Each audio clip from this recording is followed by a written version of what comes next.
नमस्कार दोस्तों, स्वागत है आपका आखिरी चेतावनी की एक और नई कहानी में। आज की कहानी है इलाही सिविल अस्पताल शहर से कुछ दूरी पर स्थित एक पुराना लेकिन कार्यरत अस्पताल। इसकी स्थापना आजादी के पहले हुई थी। अस्पताल की इमारतें पीली दीवारों और टूटे फूटे छज्जों से ढकी थी। वहीं अस्पताल के पिछले हिस्से में था एक शवगृह, एक अलग अलग कमरा जहाँ केवल जरूरत पड़ने पर ही कोई जाता था।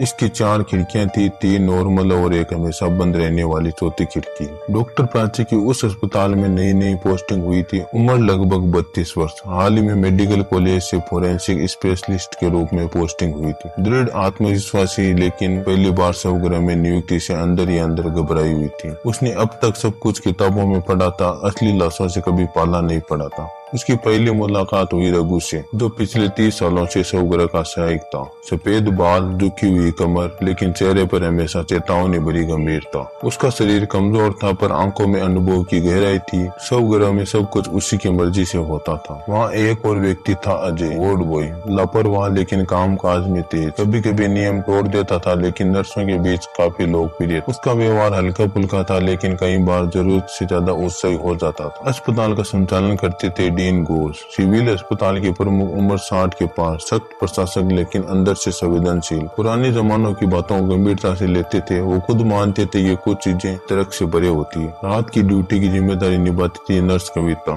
जो सीनियर नर्स थी, तेज और सतर्क। हर छोटी बात नोटिस करती थी पर शवगृह के पास ज्यादा देर रुकना उसे पसंद नहीं था। उसने कई बार अजीब घटनाएं होती देखी थी पर कभी खुलकर नहीं बोली। डॉक्टर प्राची शर्मा को जब इस शवगृह में ड्यूटी के लिए भेजा गया तो उसने सोचा कि ये बस एक सरकारी जॉब, जिनमें लाशें देखो, रिपोर्ट बनाओ और शाम को घर लौट जाओ। लेकिन जैसे ही वो पहली बार शवगृह के अंदर पहुंची, रघु ने उसे रोकते हुए कहा, मैडम, बाकी 3 खिड़कियां खोलिए पर चौथी खिड़की को कभी छूना मत। प्राची बोली, क्यों, वहाँ भूत रहता है क्या? रघु बोला, यहाँ जो आता है वो हंसता है, फिर एक दिन चुपचाप चला जाता। प्राची ने उसे हल्के में ले लिया लेकिन ये शुरुआत थी उस डरावनी कहानी की जो धीरे धीरे उसका हिस्सा बनने वाली थी। 6 साल पहले इसी अस्पताल में एक और डॉक्टर काम करते थे, डॉक्टर जोशी। डॉक्टर जोशी काबिल डॉक्टर थे लेकिन अंधविश्वास में उनका विश्वास नहीं था। एक रात ड्यूटी के दौरान उन्होंने सिगरेट पीने के लिए चौथी खिड़की खोल दी थी, लेकिन नर्स कविता वो वहाँ से गुजर रही थी तब उसने वो दृश्य देखा। वो खिड़की खोलते जैसे कुछ धुआं सा अंदर आ गया। डॉक्टर जोशी वहाँ शौक में खड़े थे। उनके चेहरे पर ऐसा डर था जिससे वो कुछ देख रहे हो जो वहाँ था ही नहीं। कविता थोड़ी देर के लिए वहाँ से गई थी लेकिन जब लौटी तो उसने डॉक्टर जोशी को अजीब अवस्था में देखा। उनकी आंखें खुली थी, चेहरा पसीने से भीगा था और एक टक उसी खिड़की को घूर रहे थे। उस हादसे के बाद डॉक्टर जोशी ने किसी से कुछ नहीं कहा लेकिन वो अंदर से बदल गए थे। उन्होंने चुपचाप अपने ट्रांसफर की अर्जी दे दी पर उनका ट्रांसफर मंजूर होने से 2 हफ्ते पहले उनकी लाश उसी चौथी खिड़की के नीचे अस्पताल के अहाते में मिली। आंखें खुली हुई, शरीर में कोई चोट नहीं लेकिन चेहरा वैसा ही भयभीत जैसा नर्स कविता ने उस रात देखा था। इस हादसे के बाद कविता ने डीन को सारी सच्चाई बताई। 2 हफ्ते पहले की बात है, जोशी सर नाइट शिफ्ट कर रहे थे। मैं वहाँ से वॉशरूम जा रही थी, तभी मैंने उन्हें वो चौथी खिड़की खोलकर सिगरेट जलाते देखा। इस हादसे के बाद कविता ने डीन को सारी सच्चाई बताई। कविता बताती है, 2 हफ्ते पहले की बात है, जोशी सर नाइट शिफ्ट कर रहे, मैं वहाँ से वॉशरूम जा रही, तभी मैंने उन्हें वो चौथी खिड़की खोलकर सिगरेट जलाते देखा। जब मैं वापस लौटी, जोशी सर जमीन पर डरे बैठे थे, पसीने में भीगे उसी खिड़की के पास देख रहे थे। तभी अस्पताल प्रशासन ने आदेश जारी किया कि शवगृह की चौथी खिड़की हमेशा बंद रहेगी। प्राची अपनी रोज की ड्यूटी करते, रिपोर्ट्स बनाती और समय पर घर लौट जाती थी।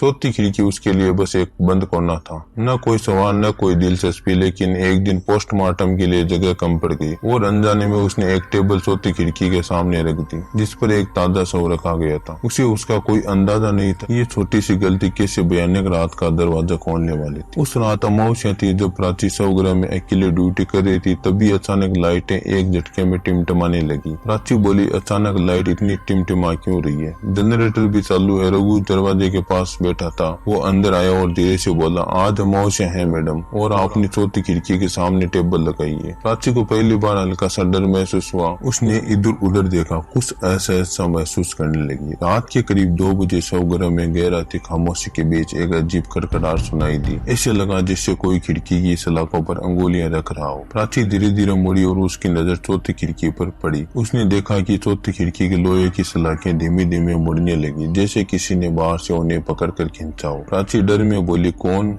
कौन है वहाँ? उसने खिड़की के पार देखा पर वहाँ कोई नहीं था, सिर्फ घने धुंध और उसमें एक पीली धीमी सी रोशनी, जैसे किसी ने मोमबत्ती जलाई हो। उसका पसीना छूटने लगा था, लेकिन वो खड़ी रही, शांत, बिना हिले। तभी ठंडी हवा का झोंका अंदर आया और सब की चादर हवा में फड़फड़ाने लगी। उस रात प्राची को नींद नहीं आई। अगले सुबह तक उसकी आंखें खिड़की पर ही जमी थी। ये पहली बार था जब उसने महसूस किया शायद यहाँ कुछ है जो हमें हर वक्त देख रहा हो। अगले दिन प्राची के मन में सवाल की बाढ़ आ गई। उसने सबसे पहले रघु को पास बुलाया और पूछा, रघु, ये चौथी खिड़की वाली बात तुमने पहले भी कही थी और कल रात कुछ अजीब हुआ, क्या तुम सच में कुछ जानते हो? रघु कहता, मैडम, ये खिड़की जिसने भी हल्के में लेता है ये उसे तकलीफ देती है। डॉक्टर जोशी याद है आपको, वो जो 2 साल पहले अचानक गायब हो गए थे? वो गायब नहीं हुए थे मैडम, मैंने देखा था। उस रात उन्होंने खिड़की खोल दी थी सिगरेट पीने के लिए। उसके 2 हफ्ते बाद ही उनकी मौत हो गई। प्राची को रघु की बात पर पूरी तरह यकीन नहीं हुआ, पर उसे अब जवाब चाहिए था। वो सीधे डीन घोष के केबिन में पहुंच। प्राची बोलती है, सर, क्या आप मुझे शवगृह की चौथी खिड़की की असली कहानी बता सकते हैं? क्या सच में कुछ हुआ था?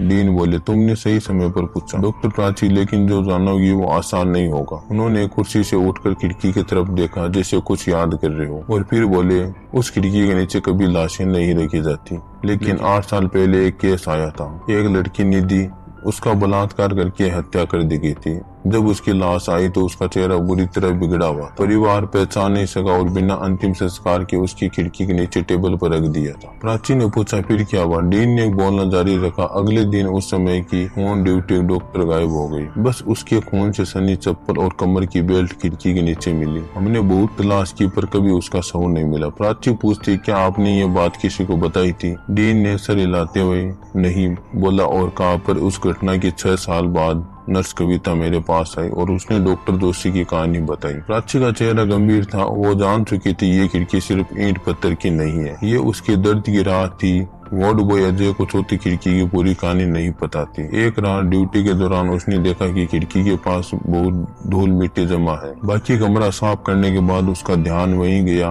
उसने खिड़की की कुंडी खोली और झुककर सफाई करने लगा। जैसे ही उसने झाड़ू से खिड़की की जाली छुई, एक करंट उसके शरीर में दौड़ गया। तभी कविता कहती है, इस खिड़की के पास से ठंडी सांस जैसी लग रही है, कोई है क्या? कोई है क्या? नर्स कविता बाहर कॉरिडोर में थी, लेकिन तब तक उसे कुछ महसूस नहीं हुआ। रात के 2:45 पर अचानक शवगृह से एक दिल दहला देने वाली चीख गूंजी। कविता भागती हुई अंदर पहुंची। वहाँ अजय फर्श पर पड़ा था, आंखें पूरी तरह खुली हुई थी, मुंह जैसे चीखते चीखते खुला रह गया, चेहरा सफेद और भयभीत। ऐसा लगा जैसे उसने मरने से पहले कुछ ऐसा देखा जिसे वो सहन नहीं कर पाया। खिड़की की ओर देखा तो वहाँ एक लाल साड़ी में कोई औरत जैसी आकृति खड़ी थी। उसका चेहरा धुंध में छुपा हुआ था और अगले ही पल वो गायब हो गई। कविता सन्न रह गई। उसे समझ में आ गया कि अजय ने वही गलती की जो पहले डॉक्टर जोशी कर चुके थे। प्राची डॉक्टर होने के साथ साथ थोड़ी आध्यात्मिक भी थी। उसने निधि की आत्मा को पीड़ा समझा और तय किया कि वो इस रहस्य को पूरी तरह से सुलझाएगी। उसने किसी तरह डीन घोष को मनाया और अगले अमावस्या की रात एक अनुभवी तांत्रिक बाबा माहेश्वर नाथ को बुलाया। बाबा ने शवगृह की चौखट पर बैठकर तंत्र विधि की तैयारी शुरू की। लाल रंग की चंदन की रेखाएं भस्म से घेरा और मंत्रोच्चार। प्राची ने अपनी जान की परवाह किए बिना चौथी खिड़की के सामने एक कैमरा लगाया और खुद विधि में शामिल हुई। जो आत्मा न्याय की प्यासी हो वह प्रकट होगी। डरो मत, सच को उजागर करना अब तुम्हारा कर्तव्य है। रात के 3 बजे खिड़की की जंजीरें खड़खड़ाने लगी और एक ठंडी हवा शवगृह में भर गई। कैमरे की स्क्रीन ब्लैक हो गई। तभी प्राची ने एक आवाज सुनी, मुझे न्याय दो। एक परछाई धीरे धीरे सामने आई। वही लड़की, जुलसी त्वचा, अधखुले होठ और खून से सनी साड़ी। तभी वो बोली, मैं इंतजार करती रही, हर रात कोई मेरा सच नहीं जानता था। किसी ने मेरी चिंता नहीं जताई। मैं अधूरी रह गई। प्राची कांपती हुई खड़ी रही।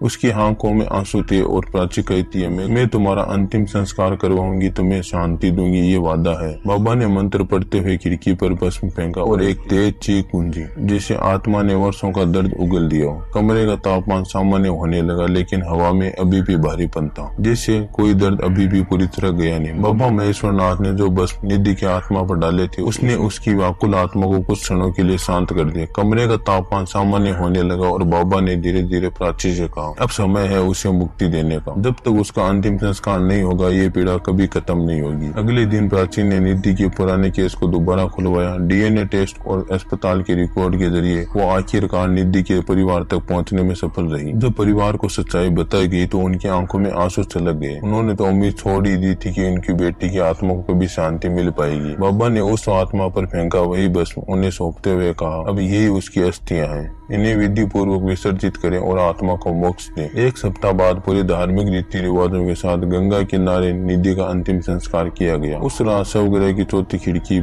खुद ब खुद बंद हो गई। पहली बार कोई उंगलियों की आवाज नहीं आई, कोई परछाई नहीं दिखी। हवा स्थिर थी और कमरे में एक सुकून था, जैसे किसी ने वर्षों से रो रही आत्मा को गले लगा लिया। प्रशासन ने उस खिड़की पर अब एक ताले के साथ देवी की तस्वीर भी टांग दी थी। अब भी लोग कहते हैं कि कुछ आत्माएं तब तक भटकती है जब तक उन्हें न्याय न